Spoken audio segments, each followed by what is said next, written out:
Hello friends, welcome back to my channel. चलिए देखते हैं जिनका भी सन मून साइन तुला यानी कि लिब्रा है उनके लिए नेक्स्ट 7 डेज़ में क्या आ रहा है। जिनकी भी चंद्र राशि है, सूर्य राशि तुला यानी कि लिब्रा है, उनके लिए नेक्स्ट 7 डेज़ में क्या आ रहा है, क्या मैसेजेस मिलते हैं टैरोट से, हम देखेंगे। ओके, तो एक जनरल रीडिंग है, हर एक मैसेज आपसे रेजोनेट नहीं होगा। ओके, और प्लीज़ सब्सक्राइब कीजिए मेरे चैनल को।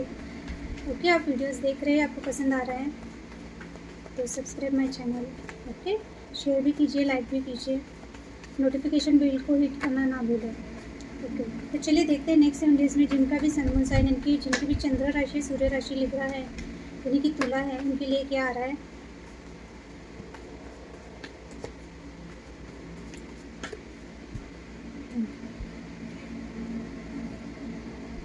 Four of hand, nine of cups, the world reversed, 10 of wand and the 9 of pentacle reversed. Okay, bottom की एनर्जी, नाइट ऑफ सॉर्ड्स। इस वक्त आप बहुत ज़्यादा बहुत ज़्यादा सोच रहे हैं, ओवर थिंकिंग कर रहे हैं। आपको किसी चीज़ को लेकर एक्शन चाहिए आपकी लाइफ में, या तो या आप चाहते हो कि आप एक्शन लो, या फिर हो सकता है कि आप किसी से एक्सपेक्टेशन लगा के रखे हो कि जल्द से जल्द जो चीज़ें स्टक है या आपने जो सोचा है वो हो जाए। आप माइंड में बहुत सारी चीज़ें इमेजिन कर रहे हो, बहुत ज़्यादा जल्दी जल्दी आपको ऐसा लगता है जो भी चीज़ें जल्दी जल्दी हो जाए, एक्शन ले जो आपने सोचा है वो, पर वो हो नहीं पा रहा है। ओके, अगर आप किसी से मिलना चाहते हो तो आपको ऐसा लग रहा है कि आप बहुत दिनों से सिर्फ सोचे जा रहे हो, हो नहीं रहा है। सो आप बहुत ज़्यादा आपको बहुत ज़्यादा जल्दी है किसी चीज़ की, या फिर ऐसा हो सकता है अगर आप रिलेशनशिप में हो, किसी पर्सन का वेट कर रहे हो, तो आप चाहते हो कि वो पर्सन ऑलरेडी बहुत ज़्यादा लेट हो चुके हैं आपसे, अगर उनको मिलना है या आपको उनसे मिलना है तो आपको ऐसा लग रहा है कि ये पर्सन सिर्फ बोलते हैं पर करते नहीं हैं। यानी जैसे कि नाइट ऑफ सॉर्ड्स यानी कि सोचने, यानी सिर्फ बातों में ही है सब चीज़ें। हो सकता है आप लोग फ़ोन कॉल्स पे बहुत बातें करते हो कि आपको मिलना है या कुछ एक्शन लेना है, या आपके पर्सन ऐसा आपको बोल रहे हैं कि कुछ एक्शन लेंगे या मिलेंगे, वॉटेवर जो भी चीज़ें, पर वो सिर्फ आपकी बातें होती है हवा में, जो बोलते हैं ना हवा में बातें करना काइंड ऑफ। आप इमेजिनेशन में हर चीज़ सोच लेते हो, हर चीज़ कर लेते हो, पर रियलिटी में ऐसा कुछ भी नहीं हो रहा है। तो इस चीज़ को लेकर आपको जल्दी, आपको ऐसा लगता है जो चीज़ें आपने सोचा है या जो करना चाहते हो जल्द से जल्द हो जाए। तो इस बारे में आप इस वक्त बहुत ज़्यादा सोच रहे हो, एक्शन लेने के मूड में हो, या किसी की ओर से एक्सपेक्टेशन लगा के रखे हो कि वो पर्सन आपकी तरफ एक्शन ले। Okay, so basically next 7 days में मुझे ऐसा लग रहा है कि मेन इशू हो रहा है लॉन्ग डिस्टेंस रिलेशनशिप है उसमें, या आपको कहीं बाहर जाना है, ट्रैवल करना है, या कोई ऐसी चीज़ है जहाँ पे जाने के लिए आप बहुत दिनों से सोच रहे हो पर वो हो नहीं पा रहा है। या फिर अगर आप एजुकेशन के हिसाब से या जॉब के हिसाब से अगर आप बाहर देश जाना चाहते हो, आपका सपना है ये चीज़ें, तो बहुत ज़्यादा ऑब्स्टेकल है, आपको हो नहीं पा रहा है, जाना हो नहीं पा रहा है, कुछ ना कुछ प्रॉब्लम आ जाते हैं। या अगर हो सकता है कि अगर आप लॉन्ग डिस्टेंस में हो, किसी पर्सन से मिलना चाहते हो, फैमिली से मिलना चाहते हो, तो मेन ऑब्स्टिकल ये हो रहा है कि बहुत दूर अगर आप अलग अलग सिटीज़ में रहते हैं, या अगर आप बाहर देश में रहते हैं, आपकी फैमिली या आपके पार्टनर दूसरे देश में रहते हैं, यानी अलग अलग देश में रहते हैं, अलग अलग राज्यों में रहते हैं, सिटी में, वॉटेवर, यानी कि डिस्टेंस में रहते हो, तो शायद आप बहुत प्लानिंग कर रहे हो, बहुत दिनों से मिलना है पर वो हो नहीं पा रहा है। तो हो सकता है इस वजह से आप थोड़ा सा टेंस रहने वाले हो नेक्स्ट 7 डेज़ में। आपको ऐसा लगेगा कहीं जाना है, आप प्लान करोगे पर वो अ, हो नहीं पाएगा। तो मेन इशू आपको यही लग रहा है कि शायद अगर आप जहाँ जाना चाहते हो, वहाँ यानी आप एक बार जाओगे या वो चीज़ें हो गई तो आपकी लाइफ के जो भी इश्यूज़ है वो कम हो सकते हैं, क्योंकि हो सकता है इसी से रिलेटेड कुछ ना कुछ टेंशन आपकी लाइफ में चल रहा है इस वक्त। ओके, तो नेक्स्ट 7 डेज़ में स्ट्रांगली एक तो ट्रैवल का दिख रहा है मुझे, जो हो नहीं पा रहा है, इस वजह से आप स्ट्रेस रहने वाले हो, मेन इशू ये रहने वाला है। या फिर अगर किसी पर्सन के साथ आपका एक ही तरह का पैटर्न चल रहा है, साइकिल चल रहा है, यानी कि ऑन एंड ऑफ है, या फिर आप दोनों के बीच में एक तरीके की बातें होती है, आप रिलेशनशिप को सुधारना चाहते हो पर हो नहीं पाता है, सेम चीज़ें रिपीटेडली हो रही है आपके रिलेशनशिप में। या अगर आप किसी और पर्सन की तरफ भी गए एक पर्सन को छोड़ के, तो उसके साथ भी आपका सेम ही पैटर्न चल रहा है। पर मुझे ऐसा स्ट्रांगली लग रहा है कि एक ही इंसान के साथ, जैसे कि अगर आप डिस्टेंस में है या ब्रेकअप में है, तो कुछ दिनों से हो सकता है आप लोगों ने स्पेस लिया, फिर आप मिले, फिर वही चीज़ें हो रही हैं। इन्हें अगर आप दोनों के बीच में एक ही टॉपिक को लेके बहस होती है या मिसअंडरस्टैंडिंग होती है, तो वही चीज़ें चल रही है। यानी कि चीज़ें आगे बढ़ नहीं पा रही है, साइकिल आपका राउंड एंड राउंड हो रहा है, चीज़ें आगे बढ़ नहीं पा रही है। आप दोनों का अगर रिलेशनशिप है उसमें भी आपको कहीं बाहर ट्रैवल करना है, बाहर सेटल होना है उस चीज़ में भी, या आपके जॉब या करियर में भी आप चाहते हो आगे बढ़ना पर आगे बढ़ ही नहीं पाती है, चीज़ें वही की वही घूम रही है। तो ये साइकिल की वजह से हो सकता है आप बहुत ज़्यादा सोचने वाले हो या टेंशन होने वाला है आपको कि ये चीज़ें रिपीटेडली क्यों हो रही है। ओके, सो इमोशनली आपको ऐसा लगता है कि आपको हर चीज़ मिल गई है ऑलमोस्ट, या आप पाना चाहते हो, कोई विश है आपकी जो ऑलमोस्ट यानी पूरी होने के कगार पे है, तो आप इमोशनली बहुत खुद को है ना सेटिस्फेक्शन यानी आपको लगता है कि आप सेटिस्फेक्शन फ़ील करें।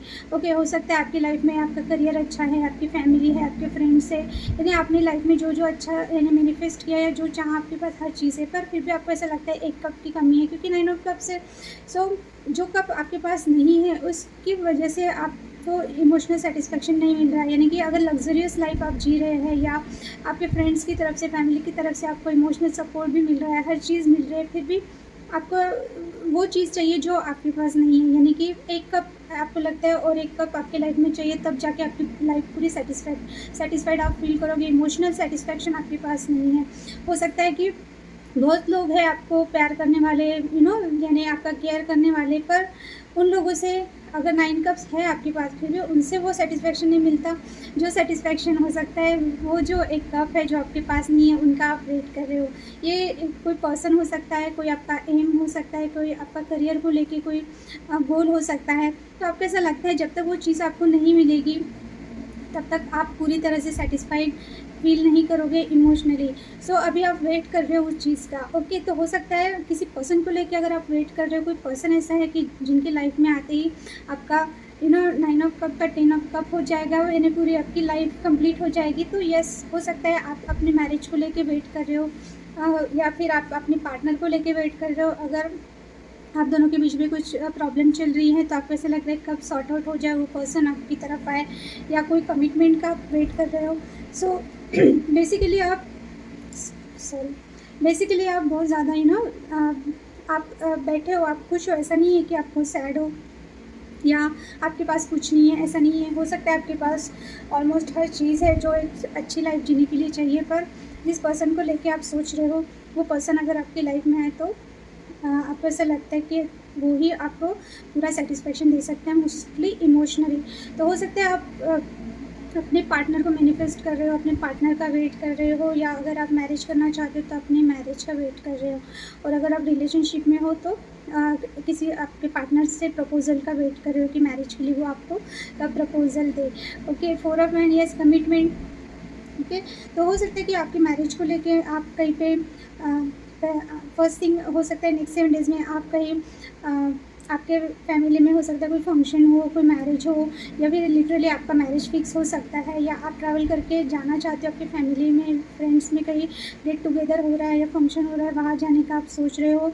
या फिर प्रैक्टिकली अभी आप सोचोगे कि अगर कोई पर्सन को लेके आप बहुत दिनों से स्टक हो तो आपको ऐसा लगेगा कि अगर वो पर्सन आपकी लाइफ में नहीं आता है तो आप मूव ऑन होके अपनी शादी के बारे में सोचेंगे, अपनी न्यू लाइफ के बारे में सोचेंगे। ऐसा हो सकता है अगर आप बहुत दिनों से कमिटमेंट का वेट कर रहे हैं किसी पर्सन को लेके, तो आप ऐसा सोचोगे लॉजिकली कि अगर आपके लिए कोई अच्छा प्रपोजल आ जाए तो आप शायद उनको हाँ बोल दें। यानी कि अभी आप चाहते हो कि आपकी शादी हो जाए, आप सेटल हो जाए, या तो आप जिस पर्सन को सोच रहे हो वो पर्सन की तरफ से आपको कमिटमेंट मिले, तो आप हो सकता है कि उनसे ये बात करें। ओके, अगर आपके पर्सन आपको कोई क्लियरिटी नहीं दे रहे हैं तो आप हो सकता है उनसे खुद होके क्लियरिटी मांगेंगे कि आप यानी वो आपसे शादी करेंगे या नहीं करेंगे। तो शादी से रिलेटेड, एंगेजमेंट से रिलेटेड कुछ ना कुछ नेक्स्ट 7 डेज़ में कुछ ना कुछ आप डिसीजन ले रहे हो, या उसके बारे में आप स्ट्रांगली सोच रहे हो। कुछ लोग फंक्शन अटेंड कर सकते हैं, फैमिली में आपका गेट टुगेदर या शादी आप अटेंड कर सकते हैं, या फिर कुछ लोगों के लिए हो सकता है कि आप अपने पर्सन से कमिटमेंट मांग रहे हैं या कमिटमेंट दे रहे हैं, या आप दोनों की शादी फिक्स हो रही है। ओके, सो या फिर आप ऑलरेडी मैरिड है तो आप अपने मैरिज को लेके बहुत ज़्यादा हो सकता है कोई डिसीजन लेना चाहते हैं या उसके बारे में सोच रहे हैं। ओके, सो ये सब चीज़ें हो रही है नेक्स्ट 7 डेज़ में। सो यहाँ पे 10 ऑफ वैंड आया है। इट मीन्स हो सकता है कि अगर आप किसी पर्सन से कमिटमेंट चाहते हो तो वो पर्सन आपको कमिटमेंट नहीं दे रहा है, या आपकी शादी में कुछ प्रॉब्लम चल रही है, सो मोस्टली मुझे ऐसा लग रहा है रिलेशनशिप या मैरिज आपके ये फोकस रहेगा नेक्स्ट 7 डेज़ में। मेन इशू आपको इसी में रहने वाला है। आपको बहुत ज़्यादा बर्डन फील होगा। हो सकता है आप पे बहुत ज़्यादा रिस्पॉन्सिबिलिटीज़ है या जो भी चीज़ें हैं या इमोशनल बर्डन है, तो आपको ऐसा लग रहा है कि वो चीज़ों में से आप कब फ्री हो जाएंगे। हो सकता है किसी किसी के लिए अगर आप नया घर बना रहे हैं तो बहुत ज़्यादा स्ट्रगल आप कर रहे हैं उस चीज़ को लेके घर बनाने के लिए। हो सकता है बीच बीच में बहुत हर्डल आ रहे हैं, बहुत प्रॉब्लम आ रहे हैं, या आप कहीं जाना चाहते हो वहाँ पे प्रॉब्लम आ रहे हैं, या आप पे हर रिस्पॉन्सिबिलिटीज़ है यानी घर वालों की भी। अगर आप मैरिड भी है फिर भी हो सकता है कि आपके पार्टनर उतना सपोर्ट नहीं करते। आप प्रोवाइडर हो सकते हैं घर में, या फिर अगर कोई पर्सन आपको इग्नोर कर रहा है, कोई पर्सन इन द सेंस आपके पर्सन यानी आप अगर रिलेशनशिप में हो सकता है आपके पार्टनर आपको समझ नहीं पा रहे, या आप शादी करना चाहते हो आपको कमिटमेंट नहीं दे रहे हैं, या करियर का बर्डन हो सकता है, फैमिली का बर्डन हो सकता है। सो आपको ऐसा लग रहा है कि हर चीज़ आप ही मैनेज कर रहे हो, हर चीज़ आप पे है। तो आप बेसिकली ऐसा सोचोगे कि आप थक गए हो, अभी आपको ब्रेक की ज़रूरत है। तो आपको ये स्ट्रांगली फीलिंग रहने वाली है कि आप चाहते हो इस बर्डन से फ्री हो जाओ। ये बर्डन कोई भी हो सकता है, इमोशनल बर्डन हो सकता है, कोई फाइनेंस को लेके बर्डन हो सकता है, किसी पर्सन को लेके ओवर थिंकिंग की वजह से हो सकता है, या फैमिली के एक्सपेक्टेशन की वजह से, या फैमिली की रिस्पॉन्सिबिलिटीज़ की वजह से, या अगर आप ऑलरेडी मैरिड हो और किसी और पर्सन के लिए आप सोच रहे हो तो हो सकता है उस वजह से बर्डन हो रहा है। ओके, या फिर आप अपने पार्टनर से मैरिज करना चाहते हो पर आपको घर में प्रेशराइज़ किया जा रहा है कि जल्द से जल्द आपकी शादी फिक्स होने वाली है या करने वाले घर के लोग, तो इस चीज़ का बर्डन हो सकता है। या अगर आपका करियर अच्छा नहीं चल रहा है तो फाइनेंस को लेकर बर्डन। तो ओवरऑल आप इस बर्डन से फ्री होना चाहते हो। नेक्स्ट 7 डेज़ में आप टोटली इसी बारे में सोचोगे कि आपने बहुत मेहनत की, हो सकता है आपने बहुत चीज़ें अचीव भी की अपने लाइफ में, पर फिर भी आप खुश नहीं रह पाते हो। आप पे बहुत ज़्यादा रिस्पॉन्सिबिलिटीज़ आई है, बहुत ज़्यादा बर्डन रहता है आपको, आप हमेशा टेंशन में रहते हो, या एक टेंशन गया नहीं कि दूसरा टेंशन आपके लिए रेडी रहता है। तो इसके बारे में आप सोचने वाले हो कि ये बर्डन से आप अभी मुक्त होना चाहते हो, कुछ ना कुछ आप इसके बारे में करने का आप सोचोगे। ओके, क्योंकि अभी मुझे ऐसा लग रहा है कि अभी आप सहन नहीं कर पा रहे हो जो भी चीज़ें आपकी लाइफ में चल रही है। ओके, अगर कोई पार्टनर से आप मिलना चाहते हो या उनसे कमिटमेंट चाहते हो, या आपके पार्टनर आपको सिर्फ बोलते हैं पर कर कुछ नहीं रहे हैं या एक्शन नहीं ले रहे हैं, या लाइफ की किसी भी चीज़ में जैसे कि फाइनेंशियल या करियर या बिजनेस में हो सकता है बातें बहुत होती है पर एक्शन कुछ भी नहीं हो रहा है, आपका जो भी काम है अटका पड़ा है एक ही जगह पे। ओके, सो उस चीज़ का भी आपको बर्डन है, तो आप चाहते हो ये चीज़ें जल्द से जल्द सॉर्ट आउट हो जाए। 9 ऑफ पेंटिकल्स रिवर्स, तो ये हो सकता है कि आपके करियर में ग्रोथ नहीं हो रही है, या आपके घर के लोग बहुत ज़्यादा आपके पीछे पड़े शादी को लेके। सो मैरिज का भी हो सकता है, या फिर आप जहाँ पे हो, जहाँ पे आप यानी जॉब कर रहे हो, बिज़नेस कर रहे हो, जो भी चीज़ें आपको ऐसा लग रहा है कि ग्रोथ नहीं हो पा रही है वो चीज़ की। ओके, यानी जो चीज़ें जहाँ पे थी वहीं पे अटकी पड़ी हुई है, उसके आगे आप जा ही नहीं पा रहे हैं। जो लोग जॉब कर रहे हैं उनका प्रमोशन नहीं हो पा रहा है, या इंक्रीमेंट आप चाहते हो, आप बहुत हार्ड वर्किंग हो, जो भी चीज़ें हैं तो वो चीज़ें आगे नहीं बढ़ पा रही है, यानी आपका जो एम था वो एम आपको अचीव नहीं कर पा रहे हो। या फिर आप सिंगल हो, आप अच्छा कमा रहे हो, हर चीज़ अच्छा कर रहे हो, पर आपको ऐसा लग रहा है कि आपके घर के लोग बहुत प्रेशराइज़ कर रहे हैं, आप शादी नहीं करना चाहते, तो शादी के बारे में हो सकता है कि घर के लोग बहुत आपको मैनिपुलेट कर रहे हैं या प्रेशराइज़ कर रहे हैं, या फिर आप ही खुद अभी सिंगल नहीं रहना चाहते हो, आपको ऐसा लग रहा है कि अभी आपकी शादी हो जाए। ओके, या फिर आप जहाँ जॉब कर रहे हो वहाँ पे आपको बहुत प्रेशर हो रहा है, या बहुत ज़्यादा लोग जॉब में बहुत पॉलिटिक्स चल रही है, या आपको जो भी चीज़ें कुछ ना कुछ आपको बॉदर कर रहा है, तो हो सकता है कुछ लोग लास्ट में ये डिसीजन ले कि वो जॉब छोड़ के आप कहीं और दूसरा जॉब ढूँढे, या वो जॉब छोड़ने का जहाँ पे आप काम कर रहे हो। या कुछ लोग हो सकता है कि आपके पार्टनर अगर आपको सही रिस्पॉन्स नहीं दे रहे हैं, अगर आप बहुत दिनों से वेट कर रहे हो, कुछ भी आगे नहीं बढ़ रहा, तो आप खुद ही होके रिलेशनशिप से निकलना चाहोगे और आप एक न्यू स्टार्ट नए पर्सन के साथ करना चाहोगे। ओके, ऐसा भी हो सकता है। या कुछ लोगों के लिए हो सकता है कि आपको कमिटमेंट मिल जाए आपके पार्टनर से और आपकी शादी हो जाए, फिक्स हो जाए। ओके, ये भी हो सकता है। तो ये मैसेजेस मुझे मिले हैं। ओके, तो अभी हम देखते हैं कि आपके लिए क्या एडवाइस है।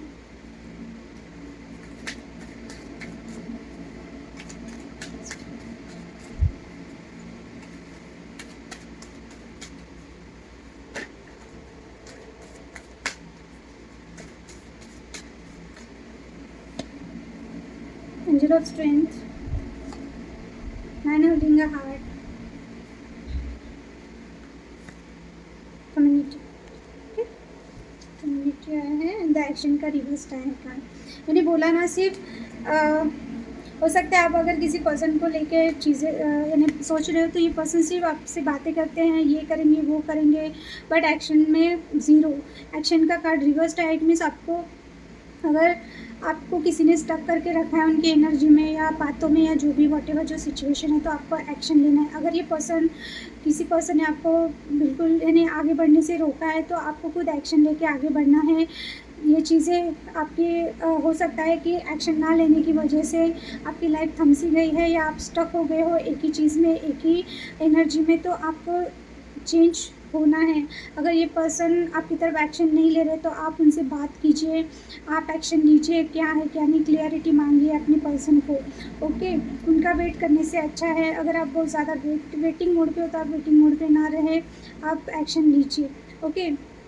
सो स्ट्रेंथ का कार्ड रिवर्स टाइम हो सकता है बहुत इम्पेशेंट हो रहे हो, आप में बिल्कुल भी अभी ताकत नहीं बची है, या आपको जैसे कि 10 ऑफ वाइंड आया है, आप बहुत बर्डन फील कर रहे हो, तो आपको यूनिवर्स से यही मैसेज है कि आपको थोड़ा सा खुद को स्ट्रॉन्ग बनाना है। आप में बहुत स्ट्रेंथ हो सकती है पर इस वक्त आप बहुत वीक पड़ गए हो, तो आपको ऐसा नहीं करना है। अगर आप स्ट्रॉन्ग रहोगे तभी आप खुद को संभाल पाओगे और सही डिसीजन ले पाओगे। मैन होल्डिंग अ हार्ट, अगर आप किसी का वेट कर रहे हो, यस ये पर्सन आपके लिए जेन्युइनली फील करता है, तो ये पर्सन आपके लिए ज़रूर, अगर फीलिंग है इसको तो ये ज़रूर आएगा या एक्शन लेगा। पर हो सकता है ये कार्ड उसके लिए है कि आगे वाले पर्सन में उतना स्ट्रेंथ नहीं है, पावर नहीं है, इस वजह से ये पर्सन आपकी तरफ नहीं आ रहा है। तो कम्युनिटी यानी कि हो सकता है कि अगर आप दोनों के बीच में अगर ये तो एडवाइस है, गाइडेंस है, पर मुझे जो मैसेज आ रहा है वो मैं दे रही हूँ। हो सकता है कि आप दोनों के बीच में थर्ड पार्टी इशू हो सकता है, या आप दोनों के बीच में फ्रेंड्स की वजह से प्रॉब्लम चल रही है। तो ऐसी क्या चीज़ें हैं जिसकी वजह से, या फिर हो सकता है आप दूसरे लोगों की बातें सुन के निगेटिव हो रहे हो या कुछ ऐसे डिसीजन ले रहे हो जो आपको नहीं लेना चाहिए। सो आपके लिए एडवाइस यही है कि आप अपने पावर में रहें, क्योंकि ये रिवर्स रहा है, आप अपने पावर में रहे, आप में वो पावर है, आपने गिव अप नहीं करना है। अगर किसी पर्सन को लेके आप डाउटफुल हो तो बिल्कुल भी डाउटफुल ना रहे, या अगर वो पर्सन सच में अगर थर्ड पार्टी इशू है, यानी वो ऑलरेडी किसी से कमिटेड है या मैरिड है, तो आप तो उनसे शादी नहीं कर सकते ना। तो अगर आपको ऐसा लगता है कि आपने मूव ऑन होकर किसी और पर्सन को अपनी लाइफ में चांस देना है, तो यस हो सकता है कि आपकी लाइफ में ऐसे कोई दूसरा पर्सन है जो आपके लिए प्रपोज़ल लेके खड़ा है, पर आप उनको देख नहीं पा रहे। आपकी लाइफ में कोई ना कोई ऐसा हो सकता है आजू बाजू में जो आपको रियल लव करता है या बहुत आपसे शादी करना चाहता है। सो आप अपने आजू बाजू में देखिए, ऐसा कोई ना कोई पर्सन अगर है, आपको जेन्युइन ऐसा कोई पर्सन मिल रहा है तो उसकी कदर करें, उसको समझने की कोशिश करें, एटलीस्ट उसके साथ आप फ्रेंडशिप कर सकते हैं। तो हो सकता है कि आपकी कम्युनिटी में से हो या आपके फ्रेंड सर्कल में से ऐसा कोई पर्सन हो, या फिर अगर आप बहुत दिनों से बहुत अकेले रह रहे हैं, तो अगर आप बहुत डिटैच है अपने फ्रेंड्स लोगों से या कम्युनिटी से या जो भी आपके पहचान के लोग फैमिली है, तो आप थोड़ा सा टाइम स्पेंड करें अपने फैमिली के साथ, ओके। सो ये जो भी मुझे मैसेजेस मिले मैंने दिए हैं, तो एडवाइस आपको यही है कि एक तो किसी की बातों में आके कोई भी डिसीजन नहीं लेना है। फ्रेंड्स फैमिली अगर कोई आपके बहुत क्लोज वन फ्रेंड्स है तो इनके ओपिनियन पे डिसीजन नहीं लेना है। दूसरी बात, अपने पावर अपने हाथ में रखना है, अपने पावर बिल्कुल भी आपको गिव अप नहीं करना है, या डर के या निराश होकर कोई भी डिसीजन नहीं लेना है। और अगर ये पर्सन आपको जेन्युइन लव करते हैं तो ये पर्सन आपकी तरफ ज़रूर आएंगे। अगर आपको वेट करना है तो आप वेट कर सकते हो, भाई में कोई भी डिसीजन मत लीजिए। या फिर आपको पता है कि वो पर्सन आपके लिए कुछ भी स्टैंड नहीं ले सकते या कुछ भी आगे आपका फ्यूचर नहीं है, तो हो सकता है कि आपके लाइफ में ऐसा कोई पर्सन आए, न्यू पर्सन आए जो आपको प्रपोज़ल दे। तो या फिर आपके आजू बाजू में ही आपके फ्रेंड सर्कल में या फैमिली में ऐसा कोई है जो आपको जेन्युइनली मैरिज करना चाहता है या प्रपोज़ल देना चाहता है, तो आप उनकी तरफ भी ध्यान दें, ओके। उनके साथ आप फ्रेंडशिप कर सकते हैं, उनको जानने की कोशिश कीजिए। तो ये सब मैसेजेस है। हो सकता है अगर आप जिस रिलेशनशिप में हैं वहाँ पे थर्ड पार्टी इशू है, तो आपको एक बार सोचना चाहिए। तो ये भी चीज़ें हैं। सो ये मैसेजेस मुझे मिले हैं, शायद इसी वजह से ये पर्सन आपकी तरफ एक्शन नहीं ले रहे हैं। आप दोनों की लाइफ में एक्शन नहीं है इन द सेंस कि आपका रिलेशनशिप जहाँ है वहीं पे है, स्टक है, वो आगे बढ़ ही नहीं पा रहा है। ओके, तो शायद थर्ड पार्टी इशू है, शायद कम्युनिटी है। ओके, शायद उनके लाइफ में कोई और पर्सन हो सकता है, या इनमें उतनी स्ट्रेंथ नहीं है, ताकत नहीं है कि ये आपकी तरफ आए और कुछ एक्शन ले, आपके लिए कुछ करे। तो इसके बारे में आपको सोचना है। तो यही गाइडेंस है कि आप अपने पावर में रहें, बिल्कुल गिव अप ना करें, किसी के बातों में आके डिसीजन ना लें, घबरा के या जल्दबाजी में कुछ भी डिसीजन ना लें। ओके, तो ये मैसेजेस है, ये एडवाइस है तुला राशि के लिए। ओके, आपके लिए number 50, number 45, number 7, number 17, number 8, number 9 और नंबर 5 इम्पोर्टेंट हो सकते हैं। ओके, तो ये थी जिनका भी सन साइन तुला यानी कि लिब्रा है, उनके लिए नेक्स्ट 7 डेज़ के लिए मैसेजेस डायरेक्ट से जो मैसेजेस मिले वो मैंने दिए हैं। ओके, सो ये एक जनरल रेटिंग है। जो मैसेजेस आपसे रेजोनेट होते हुए लीजिए गाइडेंस के तौर पे, अगर नहीं हो रहे तो छोड़ दीजिए। ओके, सो ये थी आज की रीडिंग। और अगर आपको मेरी रीडिंग अच्छी लग रही है तो प्लीज़ सब्सक्राइब कीजिए चैनल को। ओके, सब्सक्राइब करने के लिए पैसे नहीं लगते, फ्री ऑफ कॉस्ट है। एक सब्सक्रिप्शन बटन पे आपको ये करना है, सब्सक्राइब करना है। ओके, और बेल नोटिफिकेशन को हिट करना ना भूलें ताकि न्यू वीडियोस आए तो आपको नोटिफिकेशन मिले। तो अगर आपको मेरी रीडिंग अच्छी लग रही है तो प्लीज़ फिर से बोल रही subscribe my channel. Okay, so thank you for watching, bye.